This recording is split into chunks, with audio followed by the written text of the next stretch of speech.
Welcome back. We continue to follow today's primary elections, including the high-stakes Senate race happening in the state of Texas. Kristian, Ramos and Rina Shah were with us now to dig into today's primary elections. Kristian formerly served as the communications director for the Congressional Hispanic Caucus, and Rina was a senior GOP congressional advisor. A warm welcome and good morning to you both.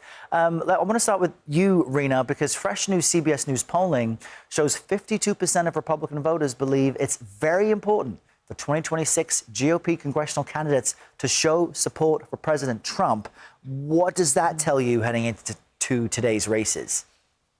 It tells me that voters are looking for who Trump has blessed as his pick. I think here we look at a situation where the Republican Party continues to be what we've seen it to be over the past decade, one that is very loyal to whatever Trump says in that moment. Now, look, does that mean that John Cornyn has a bad road ahead today? Maybe, but I think at the same time, we're looking at voters who are pretty reductive in their thinking. They are putting the economy where it should be, which is squarely first, but they're bringing a whole host of other factors into this. They're looking at Democrats, essentially as the bad guys, and they're looking at the candidate that they would vote for to be the one that says, I'm better than the Democrats for X, Y, and Z reason, and I'm loyal to Trump for X, Y, and Z reason. This is not typically how we see elections in other parts of the country, but it's Texas, and it is red. Kristian, CBS News polling also shows, though, that more registered voters prefer a progressive or liberal Democrat over a moderate Democrat. Could that help Congresswoman Crockett today, do you think? So talking to folks down in Texas, one thing that I kept hearing is James Talrico is the safe choice, but Jasmine Crockett is the angry choice. And what I mean by that is this is an electorate that has been very angry over the last couple of election cycles that we've seen in the past. In these special elections, we've seen a lot of anger. And so while a lot of voters view Talrico as the safe choice, they're also looking for a fighter. And so the question is, which side is going to be able to get those voters to the polls?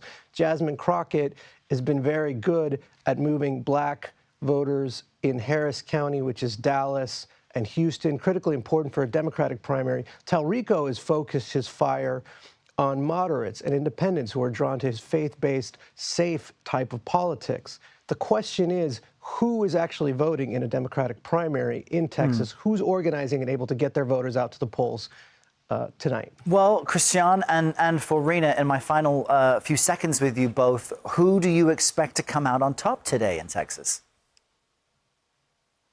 Oh, I don't want to make any predictions. I want to remind our audience, though, what primaries are really about. And they're a fight for, on the Republican side at least, a fight for limited government, a fight for secure borders, and a fight for economic freedom.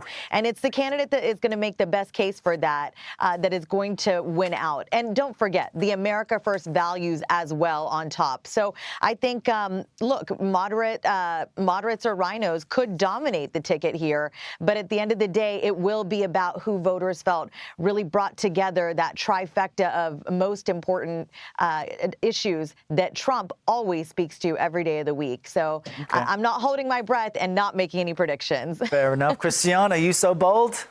I'm going to say that Talrico is the safe bet, but I also wouldn't count out Jasmine Crockett because I do think there is a lot of progressive grassroots energy around her campaign, and I do believe it's going to be a very close race tonight. Yeah, always good to see candidates compete for every vote everywhere. Kristian, Ramos and Rina Shah, thanks for your time today.